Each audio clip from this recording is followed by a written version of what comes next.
What's up, guys? LQ here with the LQ Review. Thank you so much for joining me here at my YouTube channel. It is time to talk about Season 2 of Deal or No Deal Island. I was a big fan of Season 1. I think I reviewed every episode on this channel. And I'm going to try to review every episode of this season because Season 1 just blew me away. As someone who is a huge Survivor fan, this was like a fresh take on Survivor. And it's funny because it takes all the Survivor aspects out, and it really throws the game out, but it has the same spirit as Survivor. Um, People on an island, cutthroat, um, not voting each other out, but using strategy and using challenges to get each other out of the game for the ultimate prize. Great host, and this yeah, and it has former Survivor players in it. So I loved season one. Season two, I couldn't wait for, and I loved this first episode. I did. I loved this first episode. Um, I'm a huge fan of Parvati. Huge fan of Parvati. And, uh, I was definitely rooting for her in the first fans versus favorites. I'm glad that she won. Uh, I wanted to I wanted her or Russell to win Heroes versus Villains. Neither of them won. I was rooting for her in Winners at War. Didn't do so well, but that's fine. I'm a huge Parvati fan. And having her in this, it seems like she's going to be back to her old ways, right? She doesn't have the same target on her back that she did in Winners at War. And I think that's important for her to be successful. And she's making some strong alliances. And I love the fact that she teamed up with the Golden God from Survivor Australia, as big of a fan as I am of Survivor, I've never watched Survivor Australia. I really need to rectify that and get on that because I hear it's really good.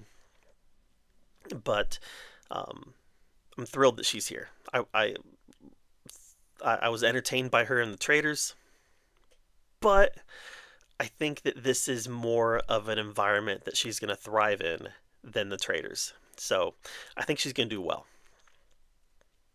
All right, let's talk about Luke. Luke. Perhaps the most disastrous start in the history of reality television. And that's saying something because, Francesca, she got voted out twice first. She got voted out first twice in Survivor. So I don't know, man. Luke crapped the bed. He did. He wanted it though, right? And you got to respect someone who's a gamer and wants to game.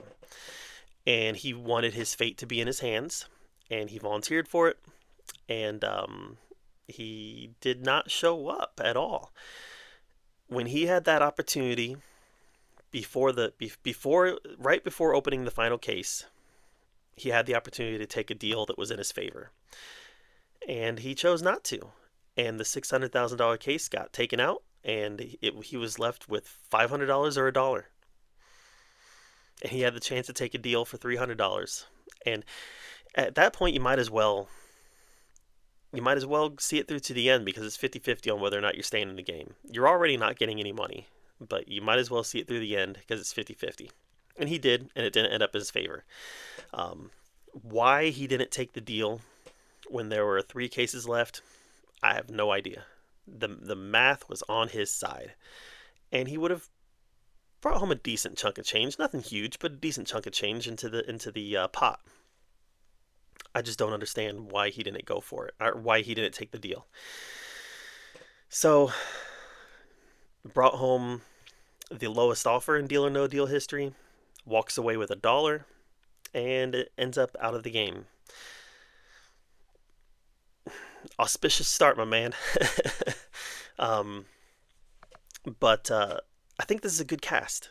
This is a good cast, and I'm enjoying the interactions that we're getting from this. It's a little weird that Dixon is calling Parvati and the Australian guy mom and dad. That's a little weird.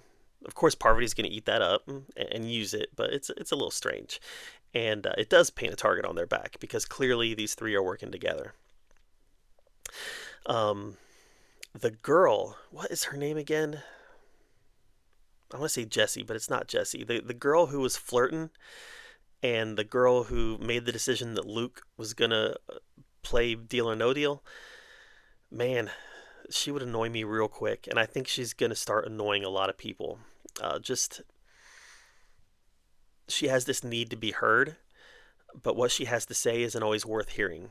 That's the impression that I've gotten after one episode. She has the need to be heard, but what she has to say is not always worth hearing, and that would really bother me.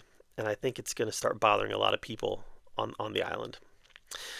So great first episode. I love the idea that Howie Mandel showed up and said, "Yeah, I'm not the banker anymore. We're passing the torch on." I think that's great. I thought it was great that he was in the first season, that he was the banker in the first season. I thought that it made sense. But new season, new rules, and a new banker. So I think that's great. So um, I I love this show.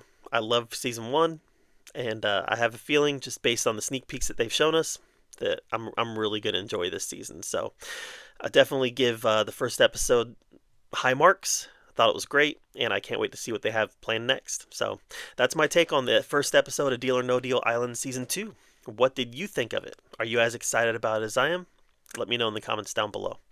While you're down there commenting, make sure that you subscribe to my channel. I am going to review every episode, and until next time, we'll see you guys later.